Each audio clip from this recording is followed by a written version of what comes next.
गुरु ब्रह्म महिमा अलेख शरण। नमस्कार दर्शक वृंद, आपण मानंकु आजिर राशिफल कार्यक्रम मु एस कुमार स्वागत जनाऊँगी।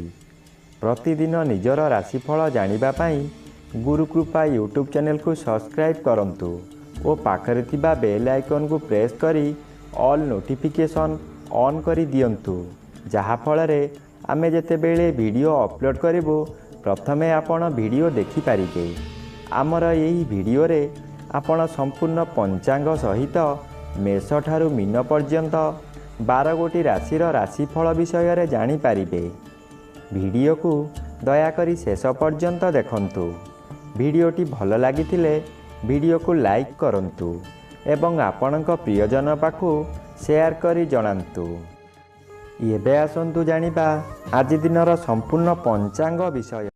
आज 2026 मसीहा जानुआरी मास 10 तारिख शनिवार, दिल्ली स्वराब्द सन 1433 साल, स्वाधीन भारताब्द 79 वर्ष, महिमाद 198 वर्ष।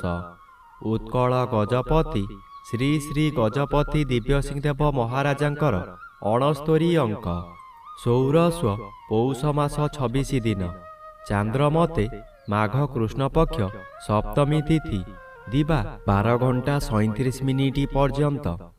आजिर सूर्योदय विरजा क्षेत्र को 6 घंटा 26 मिनिट, धनु लग्न 4 दंड 26 लिता गते उदय।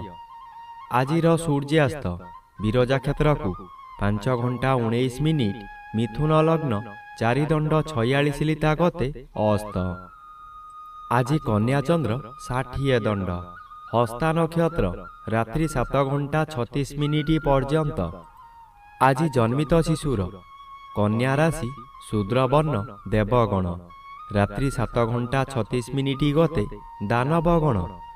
आज मृत व्यक्तिर 2 पाद पुष्कर दोष, दिवा 12 घंटा 37 मिनिट गते 1 पाद पुष्कर दोष।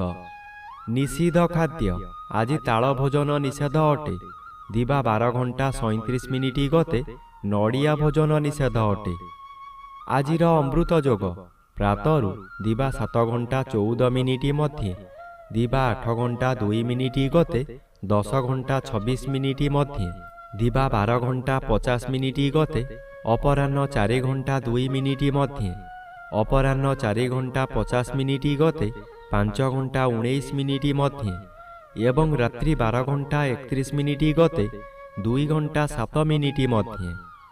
आजिर महेंद्र जोग रात्रि 2 घंटा 6 मिनिट गते 2 घंटा 54 मिनिट मध्य। आजिर काल बेला प्रातरु दिवा 8 घंटा 20 मिनिट मध्य एवं अपराह्न 4 घंटा 18 मिनिट गते 5 घंटा 19 मिनिट मध्य। आजिर 12 बेला दिवा 1 घंटा 6 मिनिट गते 2 घंटा 42 मिनिट मध्य। आजिर काल रात्रि अस्तरु संध्या 6 घंटा 55 मिनिट मध्य एवं शेष रात्रि 3 घंटा 45 मिनिट गते 6 घंटा 26 मिनिट मध्य। आजिर राहु काल पूर्वाह्न 9 घंटा ठारू 10 घंटा 30 मिनिट मध्य।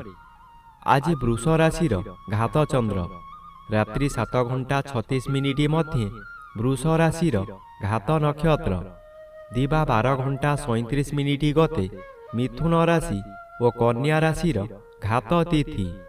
वृष राशि सिंह राशि और कन्या राशिर घात 12। प्रिय बंधुगण, एबे आसंतु जानिबा मेष ठारू मीन पर्यंत 12 गोटी राशिर राशिफल विषय रे। राशिचक्र प्रथम राशि मेष राशि। आज मेष राशि जन्मित व्यक्ति मानक सकाशे षष्ठ चंद्र बाधा प्राप्त अछंती। शुभ फल बदल रे अशुभ फल प्रदान करिवे। आज पारिवारिक कलह हेब, कर्म रे विफलता आपणकर ज्ञाति शत्रु मानक द्वारा हेब। आज प्रत्येक स्थान रे आपण अपमानित हेबे। अर्थ सकाशे काहा सहित जुक्ति तर्क होई पारे। व्यवसाय रे आपणकर बहुत क्षति होई आपणकर मथा विचलित होई जीव। आज विद्यार्थी मानकर ज्ञान लोप हेब।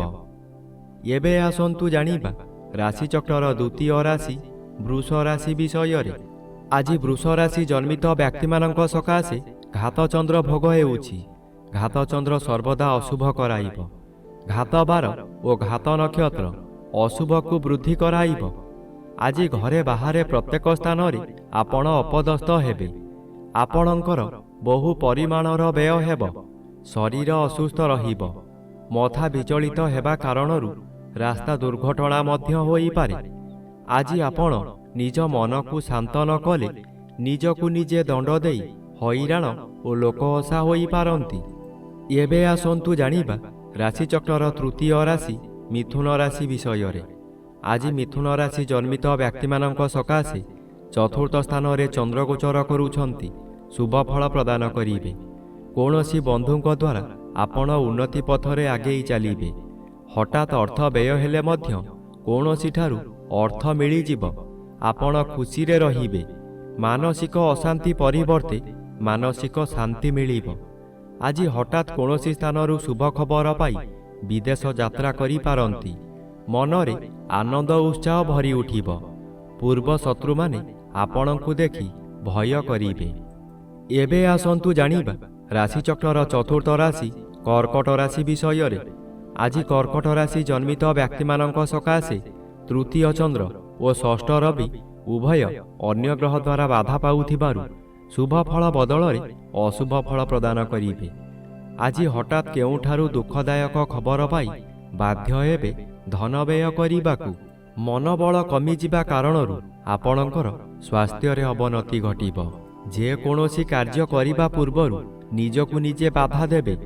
ଆଜି ସ୍ୱାମୀ ସ୍ତ୍ରୀ ହେଉ କିମ୍ବା ନିଜ ସହକର୍ମୀମାନଙ୍କ ସହ ହେଉ କିଛି ଅପ୍ରୀତିକର ପରିସ୍ଥିତି ଉପୁଜିବ। ଏବେ ଆସନ୍ତୁ ଜାଣିବା ରାଶିଚକ୍ରର ପଞ୍ଚମ ରାଶି ସିଂହ ରାଶି ବିଷୟରେ।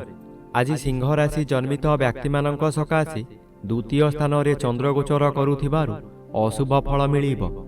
ଆପଣଙ୍କ କାର୍ଯ୍ୟକୁ ବନ୍ଧୁମାନେ ସମାଲୋଚନା କରିବେ। ଦ୍ୱିତୀୟ ଗୃହ ଧନଗୃହ ଓ ପରିବାର ଗୃହ ହୋଇଥିବାରୁ ଆପଣଙ୍କର ନିଜ ଲୋକମାନେ ଶତ୍ରୁତା କରିବେ। ବହୁ ଅର୍ଥ ବ୍ୟୟ କରାଇ ଆପଣଙ୍କୁ ବର୍ବାଦ କରାଇଦେବେ। ଆପଣ ହତୋତ୍ସାହ ହୋଇପଡ଼ିବେ। ପିଲାମାନେ ଆପଣଙ୍କର ନିର୍ଦ୍ଦେଶର ବିପରୀତ କାର୍ଯ୍ୟ କରି ବହୁ ସ୍ଥାନରେ ଅପମାନିତ କରିବେ। ଏବେ ଆସନ୍ତୁ ଜାଣିବା ରାଶିଚକ୍ରର ଷଷ୍ଠ ରାଶି କନ୍ୟା ରାଶି ବିଷୟରେ। ଆଜି କନ୍ୟା ରାଶି ଜନ୍ମିତ ବ୍ୟକ୍ତିମାନଙ୍କ ସକାଶେ ଶ୍ରୀଚନ୍ଦ୍ର ଗୋଚର କରୁଥିବାରୁ କେତେକାଂଶରେ ଶୁଭ ଫଳ ମିଳିବ। ଘରକୁ କୌଣସି ଅତିଥି ଆଗମନ କରିପାରନ୍ତି। ଗୃହରେ ଖାଇବା ଧୁମଧାମ ହେବ। ନୂତନ ବସ୍ତ୍ର ଆଭୂଷଣ ବ୍ୟବହାର କରିବେ। ଆଜି ଯଦି କୌଣସି ସ୍ଥାନକୁ ଯାତ୍ରା କରିବାର ଅଛି ତେବେ ସ୍ଥଗିତ ରଖନ୍ତୁ। ପଶୁ କ୍ରୟ ବିକ୍ରୟ କରନ୍ତୁ ନାହିଁ। ଖରିଦ କରିଥିବା ପଶୁ ନଷ୍ଟ ହୋଇଯାଇପାରେ।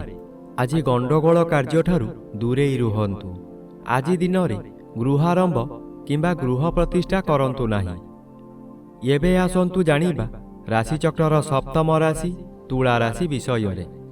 ଆଜି ତୁଳା ରାଶି ଜନ୍ମିତ ବ୍ୟକ୍ତିମାନଙ୍କ ସକାଶେ ଦ୍ୱାଦଶ ସ୍ଥାନରେ ଚନ୍ଦ୍ରଗୋଚର କରୁଛନ୍ତି। କୃଷ୍ଣ ପକ୍ଷରେ ଦ୍ୱାଦଶ ଚନ୍ଦ୍ର ଶୁଭ ଫଳ ଦିଅନ୍ତି। ଆଜି ଆପଣଙ୍କ ପରିବାର ମଧ୍ୟରେ ଶାନ୍ତି ଆସିବ। ସ୍ୱାମୀ ସ୍ତ୍ରୀ ମଧ୍ୟରେ ପୂର୍ବ ମାନ ମନାନ୍ତର ଆପୋଷ ବୁଝାମଣାରେ ତୁଟିଯିବ। ଦ୍ୱାଦଶ ଚନ୍ଦ୍ର ବିଦେଶ ଯାତ୍ରା କରାଇପାରେ। କୃଷ୍ଣ ପକ୍ଷରେ ଗଲେ ଶୁଭ ଫଳ ନିଶ୍ଚୟ ମିଳିବ। ଆପଣଙ୍କର କାର୍ଯ୍ୟ ସଫଳ ହେବ। ଏହି ସମୟରେ ଧର୍ମ କାମ କରି କିଛି ଧର୍ମ ସଞ୍ଚୟ କରିପାରନ୍ତି। ଏହି ଧର୍ମ ଆପଣଙ୍କର ଶେଷ ସମୟକୁ ଗଚ୍ଛିତ ହୋଇ ରହିବ। ଏବେ ଆସନ୍ତୁ ଜାଣିବା ରାଶିଚକ୍ରର ଅଷ୍ଟମ ରାଶି ବିଛା ରାଶି ବିଷୟରେ। ଆଜି ବିଛା ରାଶି ଜନ୍ମିତ ବ୍ୟକ୍ତିମାନଙ୍କ ସକାଶେ ଏକାଦଶ ସ୍ଥାନରେ ଚନ୍ଦ୍ରଗୋଚର କରୁଛନ୍ତି। ଏକାଦଶ ଚନ୍ଦ୍ର ବଳଶାଳୀ ଚନ୍ଦ୍ର, କିନ୍ତୁ ଅନ୍ୟ ଗ୍ରହ ଦ୍ୱାରା ବାଧା ପାଉଥିବାରୁ ଆଜି ପ୍ରତ୍ୟେକ କାର୍ଯ୍ୟରେ ବାଧା ଆସିବ ହିଁ ଆସିବ। ଆୟରେ ହଠାତ୍ କିଛି ସମସ୍ୟା ଦେଖାଦେବ। ଆପଣ ଯେତେ ଚେଷ୍ଟା କଲେ ମଧ୍ୟ ତାହା ଠିକ୍ ହୋଇପାରିବ ନାହିଁ। ଏହି ସମୟରେ ବନ୍ଧୁମାନେ ଆପଣଙ୍କର ବିରୁଦ୍ଧରେ ଯିବେ। କିଛି କ୍ଷତି କରିପାରିବେ ନାହିଁ ସତ, କିନ୍ତୁ ଏପରି ଏକ ବାଧା ସୃଷ୍ଟି କରିବେ ଯାହାଦ୍ୱାରା ଆପଣ ବିଚଳିତ ହୋଇଯିବେ। ଏବେ ଆସନ୍ତୁ ଜାଣିବା ରାଶିଚକ୍ରର ନବମ ରାଶି ଧନୁ ରାଶି ବିଷୟରେ। ଆଜି ଧନୁ ରାଶି ଜନ୍ମିତ ବ୍ୟକ୍ତିମାନଙ୍କ ସକାଶେ ଜନ୍ମ ରବି ଅଶୁଭ ଓ ଦଶମ ଚନ୍ଦ୍ର ଅନ୍ୟ ଗ୍ରହ ଦ୍ୱାରା ବାଧା ପାଉଥିବାରୁ ଅଶୁଭ ଫଳ ପ୍ରଦାନ କରିବେ। କର୍ମକ୍ଷେତ୍ରରେ ଅପଯଶ ଅପମାନ ମିଳିବ। ଦୁର୍ନାମ ଆପଣଙ୍କର ପିଛା ଛାଡ଼ିବ ନାହିଁ। ସଫଳତା ପାଉଥିବା କାର୍ଯ୍ୟରୁ ବିଫଳତା ମିଳିବ। ଆପଣଙ୍କର ଇଚ୍ଛା ପୂରଣ ହେବ ନାହିଁ। ଆପଣ ଯାହା ସହଜ ବୋଲି ଭାବୁଥିଲେ ତାହା ବହୁ କଷ୍ଟକର ହେବ। କ'ଣ ଗୋଟାଏ ଆଗକୁ ହେବ ବୋଲି ମନ ମଧ୍ୟରେ ଭୟଜାତ ହେବ। ଏବେ ଆସନ୍ତୁ ଜାଣିବା ରାଶିଚକ୍ରର ଦଶମ ରାଶି ମକର ରାଶି ବିଷୟରେ। ଆଜି ମକର ରାଶି ଜନ୍ମିତ ବ୍ୟକ୍ତିମାନଙ୍କ ସକାଶେ ଦ୍ୱାଦଶ ରବି ଅଶୁଭ ଓ ନବମ ସ୍ଥାନରେ ଚନ୍ଦ୍ରଗୋଚର କରୁଛନ୍ତି। ଅଶୁଭ ଫଳ ମିଳିବ। ଆପଣ ଶୁଭ କର୍ମରେ ଯୋଗଦାନ କରି ବହୁ ଅର୍ଥ ବ୍ୟୟ କରିବେ, କିନ୍ତୁ କାହାରି ପାଖରୁ ପ୍ରଶଂସା ମିଳିବ ନାହିଁ। ଶେଷରେ ଆପଣ ଲୋକ ହସା ହେବେ। ଆପଣଙ୍କୁ ଲୋକମାନେ ପରିହାସ କରିବେ। ଆପଣଙ୍କର ଅସ୍ଥିରତା ପ୍ରକାଶ ପାଇବ। ଆପଣ କ୍ଷୋଭ ପ୍ରକାଶ କରିବେ। ମନରେ ଦୁର୍ବଳତା ପ୍ରକାଶ ପାଇବ। ଆଜି ଆପଣ ଧର୍ମ କରିବାକୁ ଚାହିଁ ମଧ୍ୟ କରିପାରିବେ ନାହିଁ। ଏବେ ଆସନ୍ତୁ ଜାଣିବା ରାଶିଚକ୍ରର ଏକାଦଶ ରାଶି କୁମ୍ଭ ରାଶି ବିଷୟରେ। ଆଜି କୁମ୍ଭ ରାଶି ଜନ୍ମିତ ବ୍ୟକ୍ତିମାନଙ୍କ ସକାଶେ ଅଷ୍ଟମ ସ୍ଥାନରେ ଚନ୍ଦ୍ରଗୋଚର କରୁଛନ୍ତି। ଅଶୁଭ ଫଳ ମିଳିବ। ଅଷ୍ଟମ ସ୍ଥାନ ଆୟୁ ସ୍ଥାନ ଓ ମାରକ ସ୍ଥାନ। ଚନ୍ଦ୍ର ଏପରି ଏକ ଗ୍ରହ ମୃତ୍ୟୁକୁ ମଧ୍ୟ ମାରିପାରେ। ଚନ୍ଦ୍ର ଅଷ୍ଟମରେ ଭ୍ରମଣ କରୁଥିବା ସମୟରେ ବହୁ ଦୁର୍ଘଟଣା ମଧ୍ୟ ଘଟାଇପାରେ, ତାହା ମାନସିକ ହେଉ କିମ୍ବା ଶାରୀରିକ। ଆଜି ନିଜକୁ ସତର୍କ ନ ରହିଲେ ନିଜ ଗୋଡ଼ରେ ନିଜେ କୁରାଢ଼ି ମାରିବା ସଦୃଶ୍ୟ ହେବ। ଏଣୁ ମନକୁ ଶାନ୍ତ ରଖନ୍ତୁ, ବ୍ୟବହାର ଠିକ୍ ରଖନ୍ତୁ। ଏବେ ଆସନ୍ତୁ ଜାଣିବା ରାଶିଚକ୍ରର ଦ୍ୱାଦଶ ବା ଶେଷ ରାଶି ମୀନ ରାଶି ବିଷୟରେ। ଆଜି ମୀନ ରାଶି ଜନ୍ମିତ ବ୍ୟକ୍ତିମାନଙ୍କ ସକାଶେ ସପ୍ତମ ସ୍ଥାନରେ ଚନ୍ଦ୍ରଗୋଚର କରୁଥିବାରୁ ଶୁଭ ଫଳମାନ ମିଳିବ। ଆଜି ଆପଣଙ୍କ ପରିବାର ମଧ୍ୟରେ ହସ ଖୁସିର ଉତ୍ତମ ବାତାବରଣ ଆସିବ। ଏହି ସମୟରେ ଆପଣଙ୍କର ଜନ୍ମସ୍ଥାନଠାରୁ ଦୂରରୁ କିଛି ଖୁସି ଖବର ମିଳିବ। ଆପଣଙ୍କର ଆୟ ବୃଦ୍ଧି ହେବ। ସ୍ୱାମୀ କିମ୍ବା ସ୍ତ୍ରୀ ଜଣେ ଅନ୍ୟ ଜଣଙ୍କୁ ନିବିଡ଼ ଭାବରେ ଭଲ ପାଇବେ। ଆପଣ ଯାହା ବ୍ୟବସାୟ କରୁଛନ୍ତି ତହିଁରେ ଆଶାଠାରୁ ଅଧିକ ଆୟ ହେବ। ଆଜି ଆପଣଙ୍କର ଭବିଷ୍ୟତ ସକାଶେ ସଞ୍ଚୟ ହେବ।